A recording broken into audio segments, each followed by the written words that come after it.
to my childhood where my discipline first started out, man. Okay. So growing up in Houston, I was taking care of my mother quite a bit, right? My mother passed when I was 12 years old, and up until the age, I don't remember what age, up until 12, I was doing everything for this woman, right? Cooking for her, cleaning her Really? herself, like all these different things that I didn't realize played a part in traumas even to present day, right? Mm-hmm. And the reason I say discipline played such a role is because something as simple as me giving her pills throughout the day was discipline, right? I had to give a certain pill at a certain time. Mm-hmm. This certain pill for this certain color, this with these certain numbers, so on and so forth. So attention to details were big to me, as a young boy, right? As a youth.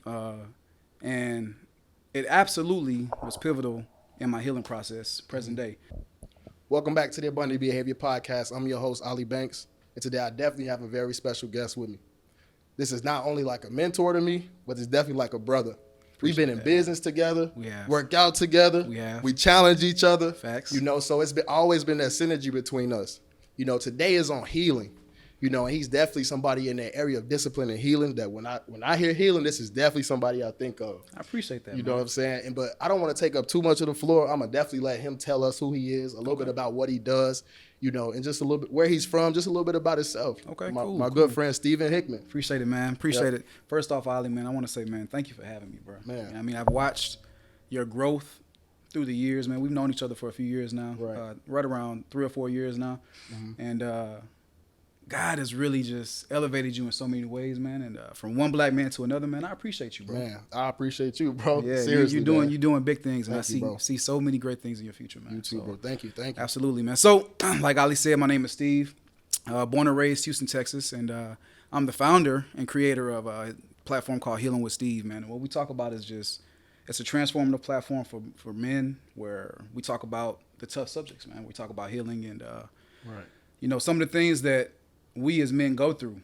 We a lot of times I feel like men don't really have the opportunity to express themselves without being judged by their family members, friends, spouses, even their children, man. We get judged by everybody, but we don't have that opportunity. So what I've done is created a platform where men can come and express themselves without judgment, right? Mm-hmm. Whatever you're going through, whoever you're with, whatever, father issues, uncle issue, whatever you have, we have that opportunity to be able to vent and talk about that stuff and actually heal from traumas from childhood to present day or whatever they may be. You know what I mean? So when it comes to healing, is there a certain level of discipline that you need? Because just for me, I can attest to the fact that when you're on your path, when you're on that journey and you focus, you locked in, it's easy to go and satisfy the flesh. Oh, absolutely. It's always temptation out there, Absolutely. When, you know what I'm saying? Especially when you have a lot of idle time, downtime. I say idle time, that's the devil's playground. Absolutely. When he's going to come in. So how was discipline pivotal for you in your journey of healing? How was that? Man, so I'm going to take it back to my childhood where my discipline first started out, man. Okay. So growing up in Houston, I was taking care of my mother quite a bit, right? My mother passed when I was 12 years old, and up until the age, I don't remember what age, up until 12, I was doing everything for this woman, right? Cooking for her, cleaning her herself, like all these different things that I didn't realize played a part in traumas even to present day, right? Mm-hmm. And the reason I say discipline played such a role is because something as simple as me giving her pills throughout the day was discipline, right? I had to give a certain pill at a certain time. Mm-hmm. This certain pill for this certain color, this with these certain numbers, so on and so forth. So attention to details were big to me, as a young boy, right? As a youth. And it absolutely was pivotal in my healing process, present day. One thing I can say is I never saw my mother, all the years I saw her body physically deteriorating before us, I never saw her cry, complain, none of that. Mm-hmm. And to date, man, I can tell you, man, she's the strongest human being I've ever met, right? And her discipline through just her life and watching her mannerisms, how she reacted, how she did things whenever somebody said something, things of that nature, right. How she reacted to those things really played a role in my discipline and in my healing as well. Right. So, yeah, I completely believe that discipline plays a major role in healing. So you said something key. You were saying your mother never cried through things. She just stuck it out and got through it. Do you think that's something that rubbed off on you in a negative way, as far as like keeping that I ain't gonna let that out, man. I'm like my mom, Yeah. So how did you overcome that? So I'm gonna backtrack, man. So when my mother passed, I told you earlier, I'm from Houston, Texas, born and raised, Southwest side. But all my family is based out of Louisiana, right? So when she passed, we moved her body to Louisiana, and after her funeral and everything, I don't know if you know anything about Louisiana culture, but they have a parade, a party afterwards, right? Okay. So me being 12-year-old Steven at the time, I'm angry at the world, right? And I'm not. I didn't realize until I went through therapy and I talked to individuals that had been through a healing process, that I never properly grieved my mother's death, all the way up until adulthood, because I never saw her cry, right? So those things absolutely rubbed off on me 100%. And by me never grieving, I believe wholeheartedly it affected everything around me, right? My children, my at the time marriage, my naval career, all these things, it affected it because it was more of a, I'm that guy. I got to be tough for everybody around me, where it was like, man, you need to grieve, bro. You need to get this off your chest. You have to, because if you don't, man, you're going to implode eventually. So, man, like that's powerful. Me being from Chicago, man, I can attest to just like that hardness becoming your identity. Yeah. And it becomes you, but deep down inside, that's not who you are. Facts. And it definitely starts to pour into the way that you are with your children. And I think when you do get into relationships with other, when you get partners and this, that, and the third, it definitely brings out that trauma. Absolutely. Because they know how to press buttons that other than that, you know how to mask. Yeah. You see what I'm saying? Yeah. And so that brings out like the worst in you and the best in you. Yeah. You know what I'm saying? So do you think that obviously childhood trauma, if not taken care of, it can definitely like have a hindrance on your relationships as an adult? Yeah, absolutely. 100%. By me not ever grieving my mother's death, by losing essentially my best friend as a child, it affected my relationship with women overall, right? How I treated them, how I interacted with them, even how I interacted with my children. And I had to take accountability in that through my healing process. And I'll tell the fellas, accountability is key, man.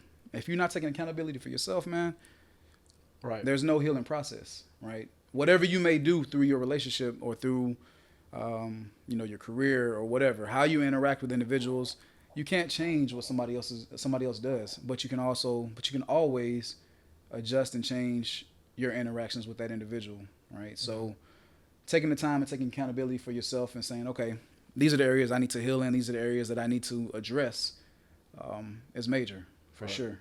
So I know a lot of times, a lot of men may not even know that they need healing, man. They feel like they just like, I'm that guy. I don't need. So what are some signs that somebody needs to go through healing, or some signs that they're being triggered a lot, or that they actually need to deal with some trauma? Yeah. Okay.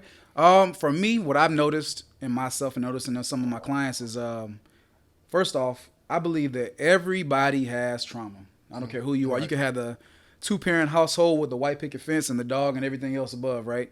But there's trauma somewhere, whether it's in your DNA strands through great-great-great-grandfather or great-great-great-grandmother or whoever it may be, or through the way that your father talked to you while you were, helping him in the garage, or the way that your mother interacted with you. She may have not told you, I loved you as much as, you thought you needed, or whatever the case may be.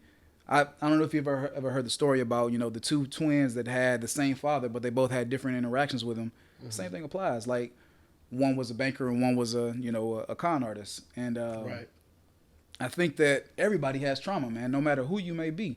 But for me, some signs that I noticed were just short-tempered. My interactions with women, like I said, I'm not bragging or boasting, man, but I was out there. I was in these streets, man, and I'm not proud of that. I 100% contributed to the destruction of a lot of relationships in my life, whether it's friendships, some of the relationships with my children, things of that nature. Like I 100% take accountability for that. And those triggers or traumas that I went through were signs for me. And to identify some of those things, it was more of just noticing how I interact, man. Why am I so angry with this complete stranger on the road, right? During No. road, you know what I mean? Like for I've road been rage. correcting myself a lot with Yeah. that stuff, man. Like I'll stop myself from getting angry, but it's Yeah. like, why am I so triggered so fast? Yeah. I had to sit back and just talk to myself, like, just chill, bro. Yeah. You know what I'm saying? Yeah. So self-awareness, that's Absolutely. key as well. Knowing Absolutely. when you're being triggered, Yeah. knowing when it's an environment that you shouldn't be in. Absolutely. That's key. Not letting everybody have access to you as well. So Absolutely. how were you able to do that? Like, because you know what I'm saying, you was off in Bahrain, man. You was off Yeah. doing your thing, secluded. How is that? Like, is there some type of like mental thing that kicks in when you like alone by yourself like that? Like, how do you get to a point of that type of solitude where you just completely fine with isolation and being alone? I think that's hard for a lot of men. I agree. I think it is. I'm not gonna say I think I know that it's hard for a lot of men, man. For me, I just knew that it was needed. I knew that isolation was needed. I knew that I needed to pull away from everything and everyone in order to properly heal, because those trauma triggers were there. You know, even all the way in Bahrain, which was 7,000 miles away. No matter what, whether their names change, their ethnicities change, male, female, whoever they may be, you're going to always run into the same people in your life until you properly heal from. I see what you're saying. It You know don't what I matter if it's the one, your neighbor that used to make you mad because she used to do this. You're going to meet somebody else that does that same exact thing. Exactly. So it's not necessarily getting out of the environment. It's healing properly to go Absolutely. into an environment and take your environment into that. You know? Absolutely. Yeah. Absolutely. You know, because you may have had a relationship when you were 14 years old that was traumatizing or triggering or whatever the case may be, whether it's a friend, one of your homies that you grew up with, or, a girlfriend, or, relationship with your mother, whoever it may be. And that person may no longer be in your life. But if you don't properly heal from that thing, that person is going to come back in your life no matter what. 100%. Yeah, that's something that I can attest to as well. Like, you're going to have people that aggravate you all the time and trigger you all the time. So at some point, you can't go into that isolation. But just know, if you're not here when you go out there, it's going to resurface again. Oh, yeah, 100%. And that just brings you back to my next point of suppression. Yeah. Me, myself, I dealt with, like, suppression. It was a point in time, man, where I didn't even know I was depressed, bro. Yeah. I just know I was just unhappy, I think, with my current situation. And I used to just, like, drink and go out, man. Like, as long as I could feel like I'm having fun and around people that, you thought loved me and cared about me. Because people that you really love and care about you won't let you go down a rabbit hole like that. You know what I'm saying? And so how does a man come from suppression to actual healing? Like, and what are signs of suppression? So, because a lot of people can't identify it. Like, I didn't know I was suppressing depression. You know what I'm saying? I just thought I was drinking and having fun. You know what I'm saying? I think a lot of times we gotta grieve properly from whether it's a death or childhood trauma, whatever the case may be. How do you suggest doing it? Like, if it's been years? Absolutely, man. There's a lady that did a study from Germany a few years ago, and she had this 5 stages of grieving, right? So I'm gonna read them to you. Yeah, go ahead. Yeah. Go ahead. Number 1 is denial, anger, bargaining, depression, and acceptance. So through grieving, man, you got to go through those stages. I mean, if you're not identifying those stages and you're not able to properly navigate through those stages, you may not feel like, those nights that you were drinking, having a good time, and, you came home and the house was quiet. That may have been a time of depression, right? Or you were out and about and, you on that hen dog, that Henny, and you in the club, and now you about to fight somebody. That's that anger, right? Or you know what I mean? All being able to identify it. Yeah, yeah. And when you go through those stages, man, now remind you, those stages aren't just linear. They're not going to just be like, okay, today I'm angry, I'm not angry no more, and I'm past that. No, those things are going to come back up, right? Because until you properly learn that lesson and you're able to move forward and heal properly, that's when, I'm not going to ever say that you're never going to get angry again, right? But you're able to identify it and see, okay, I'm going down this path of anger. Let me learn how to navigate this in a better way so that I'm not allowing these triggers to, come out to where I'm angry. When I started to be able to identify it, the feeling in your body before you even are triggered, the feeling like, absolutely, I'm getting aggravated. I can feel it. Yeah. You start to tense up. So like, okay, It's happening. Yeah, yeah. Like, do something about it. Yeah, Before, I just, like, whatever came off that anger, and whatever was on my mind came off my tongue at the time, that's what I was saying. I didn't care who it heard it when it came out. You know what I'm saying? Yeah. So that was something that I had to be more conscious of as well. Like, when you're healing from things, don't become the person that hurt you. Absolutely. And that's what I started to do. Okay. Oh, man, she hurt me. Every woman from this day forward gonna feel it. Yeah. You see what I'm saying? Yeah. And so you gotta be conscious, like, yo, okay, hold on. Yeah. Like, be conscious, like, you about to turn into the person that hurt you. And I think that's very important as well. I agree. Just being aware of who you're becoming through your traumas. Yeah. You know, and because that can cause more trauma in itself when 100%. You start to hurt people. Yeah. Now you have so much guilt from, like, you drunk nights, domestic issues, cursing at your kids, and that can cause more trauma. So it's doing nothing but building and compounding over time. Absolutely. So I agree. To be a safe haven for men, I know that's like a hard thing, man. For men to be a safe haven, how do men say, I need help, man? Because I know, like, you my boy, I'm your boy. Yeah. You know, it could be a time where we was just let's just say we both ain't had it. We ain't had no money. Yeah. You know what I'm saying? And I'm talking to Steve, and I'm like, bro, like, I ain't really got it. He like, dang, bro, I was feeling the same way. I ain't really got it right now either. Yeah. You know, and how do you get to that point? Because it be some times where you thinking to yourself, like, nobody's going through this. Yeah. I'm the only person going through this. And I think that's when that depression sets in. When you feel like you're the only one going through it, man. The biggest, for me, understanding that there's nothing new under the sun. Right. Everybody has, there's no new form of anger, of depression, of acceptance, of it's all happened before. Everybody in the world is going through something. I don't care if they're in Japan or if they're in Norfolk, right? They're all going through something. And me being able to identify that and say, okay, there's other men that are going through what I'm going through, right? And being able to reach out to men and say, hey, man, I'm going through this.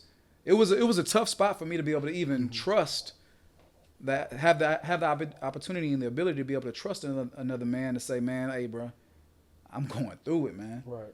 You know what I mean? Because like we were talking about beforehand, a lot of the times, man, as men, we feel like we're being judged by our friends, family members, whoever it may be. And that judgment is a tough space to be in, man. Yeah, like a conversation I was having with Tim on the previous episode about men's mental health, he was just breaking down to me that a lot of expectations that men feel like they have, we put them on ourselves. 100%. You know, and I was sitting there explaining to him, like, well, we got to be good dads. We have to be good this, that, and the third. Financially, we got to make sure everything is straight. Yeah. And he was just saying it's a lot of social constructs. Obviously, you do want to be upstanding, but it's okay to fall short sometimes.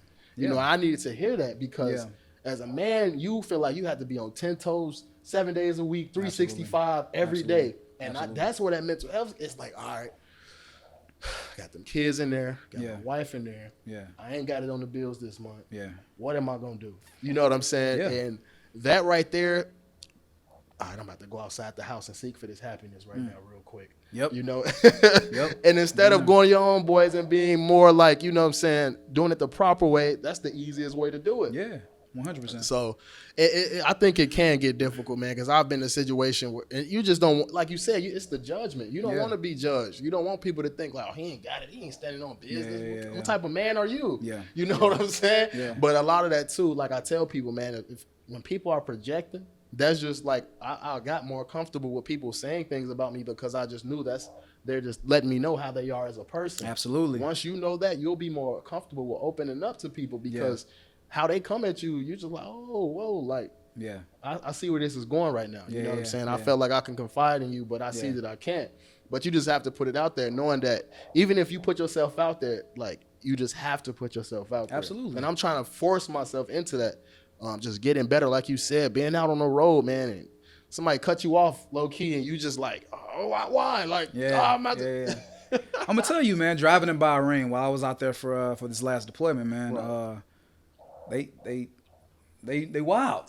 So the amount of road rage that I could have had I not went into isolation and properly healed and started to understand why I was getting angry, man, I would have imploded like instantly. But I could say that now that I'm able to say, okay, this guy just cut me off. I don't know what he or she may be going through. That's key. Let me just. There you go. You got That's it. key. Go ahead. Go on about your business. You know what I mean? And yeah, that was major. Like you said, some people project themselves onto you, and me understanding that aspect of life as a whole goes back to your question about how do we sit back and say, okay, how many other men are going through this? How do we know how many men? How do we feel about trying to figure out how many other men are going through this? Everybody's going through something, and they're just projecting whenever those things like anger or whatever the case may be, Exactly. So what are some ways that you ground yourself? Like some ways that you effectively ground yourself? Because I know for me it's important. Before you take on your day as a man, you have to ground yourself before you leave that house. Absolutely. Like you told me a couple, man, just getting my feet in the grass. Absolutely, putting my spine against the tree. Absolutely. And this is thing that people feel is weird, but man, I've been this who fast, cares? this 12-day, bro, this 12-day fast, bro. I'm on top of the world. I see you, bro, and I'm proud of you, man. Every morning, man. Every morning, man. So, what are some ways that you ground yourself, man? And how have they helped you, bro? Like you said, man, putting my feet in the grass, letting my feet touch the earth, man. Putting my spine against trees, things of that nature. But at the same time, just prayer, man. Right. Actively praying and actively being engaged with myself. Right. Being engaged with yourself. Absolutely, how does that look, man? How does that look, man? For me, being engaged with yourself, man. How does that look, man? I like that.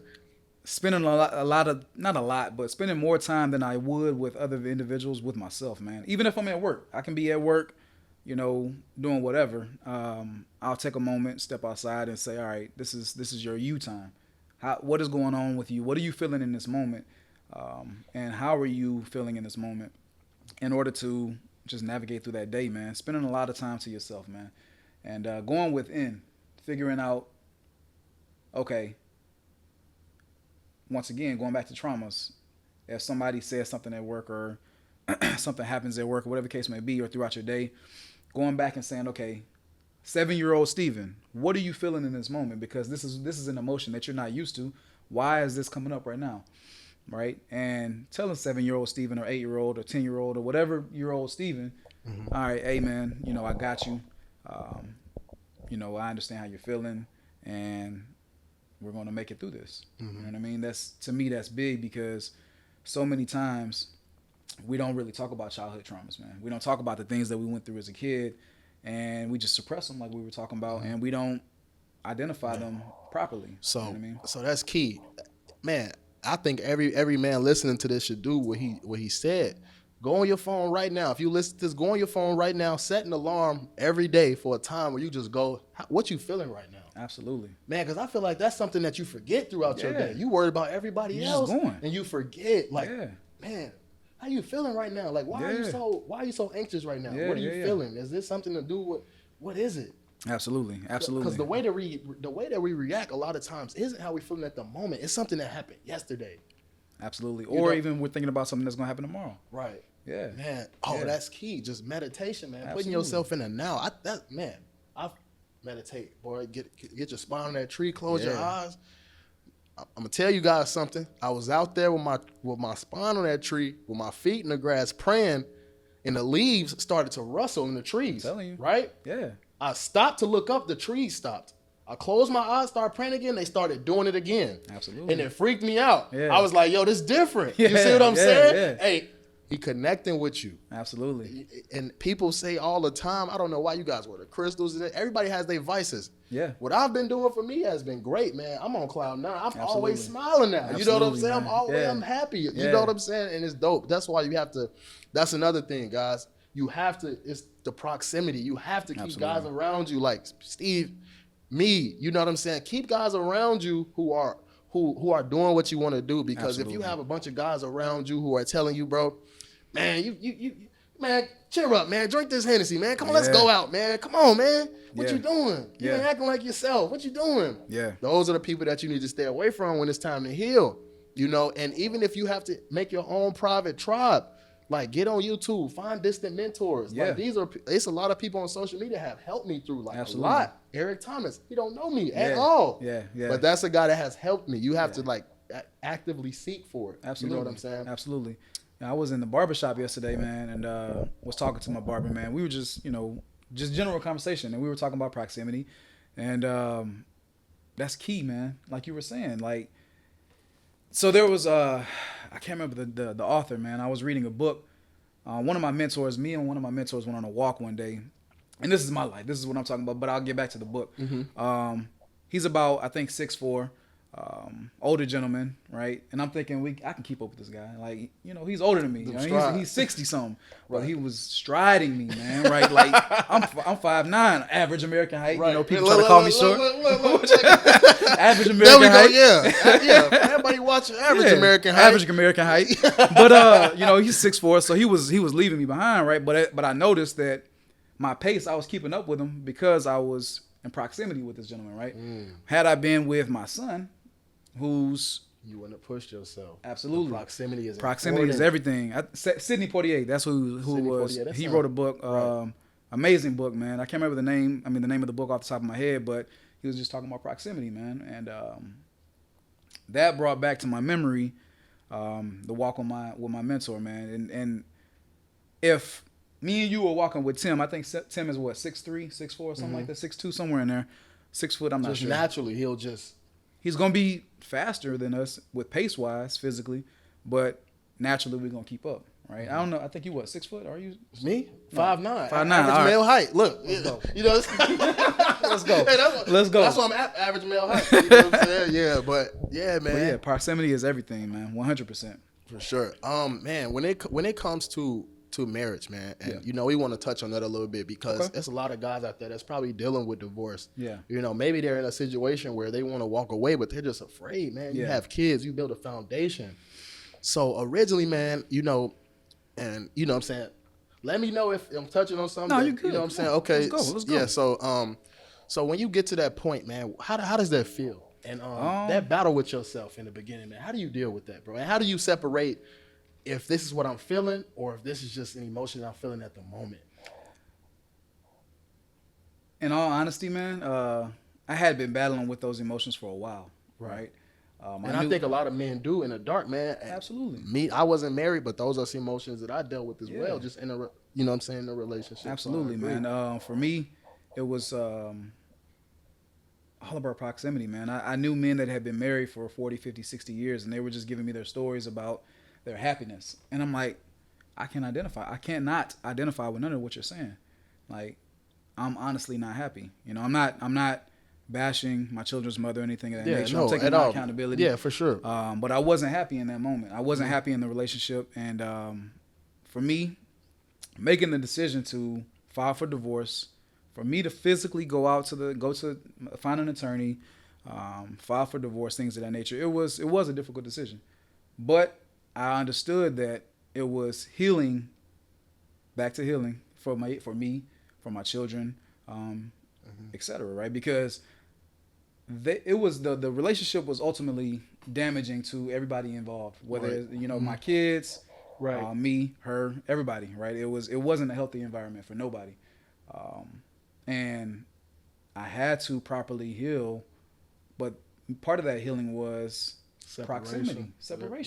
I was too close to a situation. Trigger. Absolutely. Too close to the trigger. Absolutely. The trigger was there. So I had to separate myself from that. Right. So yeah. So it's more so what he's saying, guys, is more so not her. It was him identifying it was an issue. Absolutely. Identifying that he had to be because most of the time the man is the one that has to make that decision to step away.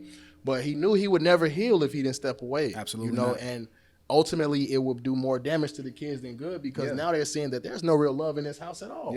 Yeah. And that was my thing. I'd rather Angelo see two loving parents love people individually and come together and make it work than hate each other in a household just to keep the household, the family together, man. And you know what I'm saying? So that's definitely key. Yeah. So when it came to the children, man, like, did you ever feel like you had to sit down and apologize? Absolutely, man. I've always been a very direct and transparent individual with my kids, right? So I've had difficult talks about the sex and about all the things that make men nervous. Talking to my daughter about sex, right? I did it, right?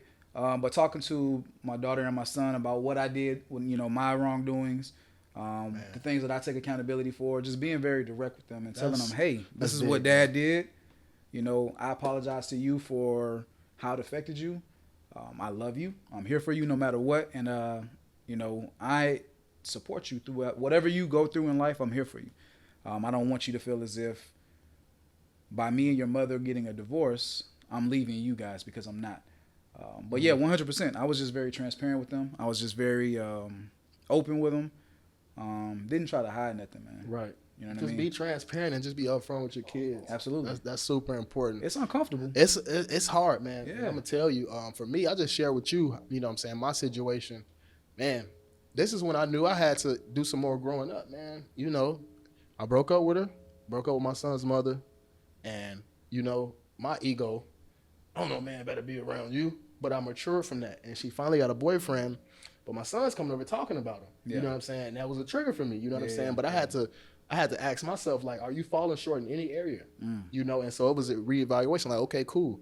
My son is around. Be more present. Yeah. Let him know. Like, you know what I'm saying? And so that was for me. That was the difficult part about separating. So what I want to ask you, for the men out there, man, how is it raising kids in two separate homes, man? Like, and some advice you can give to make the process better. Man, my book talks a lot about co-parenting. Yeah, for sure. We're going to definitely get into that book. Oh, yeah, absolutely, man. Yeah, for sure. It's amazing, man. But it's gotten better over the years, man. At first, communication was difficult, right? There was a lot of he say, she say. Over the years, I've just learned to communicate with their mother properly. Establish, hey, these are my expectations and your mother's expectations. We come together for you to do A, B, C, and D in school. As a child, we expect you to do this, so on and so forth. Just being very transparent with them and just being very direct, and learning how to properly communicate with their mother, and not allowing any past traumas or triggers to affect the personal emotions. You Yeah. gotta separate them. And Absolutely. that's when things got better with, me and his mom. It was more so like we were taking Angelo and arguing our angers. Yeah. Arguing our triggers, or if I would say something to him, she's like, "Don't talk to him like that." But it's really her feeling like it's direct at her. Yeah. You know what I'm saying? So when we was able to mature from that and actually grow, we was able to. It got better, man. And just praying about it, man. Yeah. Oh the power of prayer. It's Let's amazing, not leave that out. Absolutely I would not. always ask God, grow me and my son's relationship, man. Let us get closer and closer and closer. Yeah. But the intentionality behind the prayer too, because prayer without work is dead. Absolutely. And so I prayed and I got intentional and it got way better. Nice. You know what I'm saying? That's amazing, man. That's amazing. So that's a gem in itself right there, man. Yeah. Just being intentional about it. If you have want it to. to get better, you got to be intentional about You it. have to. You have to. I learned through, like you said, intention, just to be intentional also with boundaries, man. Teaching the kids and teaching everybody in your life. What I did was just teaching everybody in my life my boundaries. Hey, when you're with dad, I expect, because I grew up in the South, I was raised after my mother transitioned by my grandmother. So, she was yes sir, no, yes ma'am, no ma'am, so on and so forth. Yep. I expect the same. I'm not asking you I'm not going to be disrespectful to you as a child. I'm not going to anything of that nature. But these are my expectations and these are my boundaries that I'm setting for you. And just everybody in my life, setting boundaries for them as well. To me, boundaries was a major part of the communication and raising the kids in two different households and things of that nature as well. The boundary set. So I feel like, you were saying, man, just bringing the kids in on it as well. Yeah. Being transparent. I feel like a lot of people feel like they don't have to bring their kids in on it. This is my decision, and they just gonna have to deal with it. Yeah. So was that pivotal in the whole transition? Just being transparent and open with them. Yes. Just keeping them involved in everything like Absolutely. So when I say that I was transparent, I didn't keep them involved in the sense of like, hey, this is the court document that dad signed today. Got you. But it was more of a, hey, this is what's about to happen next, right? These are the moves that are going to happen, so that they're aware, so that whenever they go to school, they know how to interact with individuals, so on and so forth. So what are some of those hard questions that they asked you? What happened? And that was a tough one, man. It was tough because, that just gave me chills. Yeah, man, what happened? You got to answer that. I did. That crown get heavy, you got to wear it. Yeah, man, that was one of those moments. Yeah, man. And when I answered them, they were like, to me, from my understanding, they were like, "Oh, okay." Right. I was taking it on as this huge task that I had. I had to, whenever they asked me that question, like, "What happened?"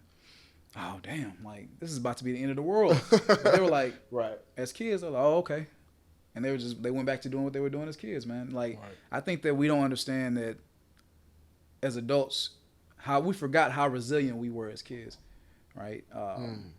Important. And our kids are a lot more resilient than we give them credit for. You know what I mean? They're a lot tougher. They're a lot everything than we think than we perceive them as. You know what I mean? Yeah. Being transparent with them, you know what I'm saying? That's really dope, man. So healing, back to healing. So a lot of people feel like, man, I'm healed now. I did the work. I'm healed. That's it.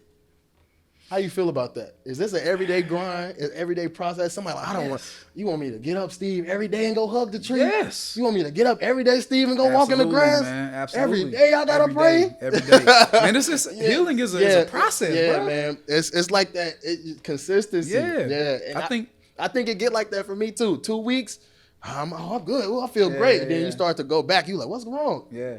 You ain't been in that grass. Yeah. You know, think about it like this. I mean, we both, work out. We both hit the gym. You feel like, you got the abs now. You flexing now. I see you in the gym. You gonna fall off, start eating garbage again? And now your joints are hurting. Now you're trying to figure out why you have so much mucus and phlegm. Now you're trying to like that. It all plays a part. If you're not doing the work consistently, healing is a consistent process, man. I don't care if you're 80 years old or if you're 4 years old. We're all dealing with things on a consistent basis, and you have to continue down the track of healing, man. I mean, I don't care if you feel like you healed from something. You may not have that trauma trigger you as much anymore, but who's to say in 5 years if you stop, going through that healing process, somebody cut you off in traffic, you trying to figure out, damn, I thought I was, healed from that, but now I'm, on the side of the road about to harm this individual, this complete stranger, but you thought you were healed. Nah, it's a constant process. Man, I seen a quote online, and a rapper named Seti Hendrix, he put it in one of his like photo dumps. It said, "Are you healed or you just been isolating yourself?" And I said, "Oh man, that's heavy. That is heavy, man. That's heavy because like you saying, you come out, you like, oh yeah, I'm good. Yeah, but you just been in the crib by yourself. Yeah, you haven't had nothing. You know what I'm saying? So how does one realize like I'm not healed yet? Do you intentionally put yourself around triggers, or do you intentionally? So, because if you just you see what I'm getting at? Like, I wouldn't say that you would if I know that I'm afraid of pit bulls, I'm not gonna go to the SPCA and go sit in a pit bull pen. I'm not doing that, right? Because that's a trigger, or I might have gotten bit by a dog as a child or whatever. I'm not gonna go do that. But okay, if I'm walking down the street and I see a pit bull on a leash, but I'm still just take that in, see how it makes you feel. Absolutely, and now okay, I understand that I'm not healed from that fear of that pit bull. Those lessons will always come up in your life. I think that even though I've properly grieved from my mother's death, right, I still have difficulty. I've had people that have passed away since, friends, family members, and I still don't really cry, right? And me knowing that I didn't grieve until I was an adult, was a real process. Like me actually figuring out that, okay, you need to grieve. Once I grieved, and I felt like I've healed from those things, but me not still not crying and still not processing. I understand now that, okay, that's still there. That trauma is still there. And let me still try to navigate through this and heal through this, because it's not completely healed. Even though I felt like I've healed, it's not complete, because I still don't really like properly grieve death. You know what I mean? Right. So. Got you, man. So that's important too, right there. And it's like, how do you get to that point? Like, man, I just want to let it out. I just want to, but I can't. How do you get to that point where you can just let it out, man? Like, it can be hard. Like, I think that platforms like this, man. Right. Abundant Behavior, man. Healing with Steve. Right. Men amongst men. Finding those spaces. Absolutely, man. Where you can just go in that room by yourself and just let it out. Got you. And maybe not even by yourself, man. Having men that you can go to and say, hey man, like I don't know how to properly heal from this, man. What are your some of your things that you've navigated, and what are some of the areas that you've navigated through your life? How can those apply to me? I'm a firm believer in taking somebody else's mistakes and using it and applying them to my life. Definitely. You know what I mean? And success and failure leave clues. Absolutely, man. Yeah, just getting in those rooms with other men and even just learning how to navigate those rooms with other men as well, because we can say that we have a safe space, but us as men, we still have that inkling in the back of our mind, like, man, am I being judged? Right. So, having those rooms, yes, but also self accountability, man. Taking the time to yourself, like I talked about earlier, and just really, really sitting with self and saying, all right, what do I need to do to learn this lesson, to get past this trauma, so that I don't have to visit this lesson again? I like that, man. You know what I mean? Love that. That's dope, bro. Appreciate that. I like that, man. And to touch on your book, man, because you dropped some gems today, man. You teaching me this like a therapy session right now. I'm not gonna lie, bro. I really enjoyed this episode, man. So can you just tell the people about your book? When can we expecting it? What's in it? Man. Anything like that? So man, because we've been talking about this podcast for like a year now, man, since you've been in Bahrain. So just touch on your book a little bit, man. Tell them about it. The book is a comprehensive guide just for men on healing, man. I think that us being in the middle, I know you're a prior service, obviously. I'm in the Navy still. Right. We like structure. We like, okay, I need to figure out a syllabus, like we were talking about college earlier, on how to do this thing. A lot of the times men don't know how. Right. The book talks about, okay, the 5 grieving processes, co-parenting, all these different aspects of. He just gave us a little taste of the book through the whole episode. Just a little. He didn't want to go get the book. No, go absolutely, for sure. Man. But it's in edit. Okay, gotcha. It's in edit, and it's on its final stages. It should be dropping. My goal and my prayer is by January time frame is to have it dropped and have it in distribution. It's going to be amazing, man. Amazing book. Man, I'm definitely going to buy me a copy. It's going to be right there on that bookshelf, man. I love that, bro. I'll sign it for you and everything, bro. Man, dope, bro. Absolutely. And it's honestly just a bunch of compiled notes and a bunch of comprehensive notes from men that I've met. So they can learn from other people's mistakes, absolutely, like you were saying. Absolutely. I've sat with like a lot of elders. Oh, man. A lot of younger guys, a lot of guys that are my peers, men like you.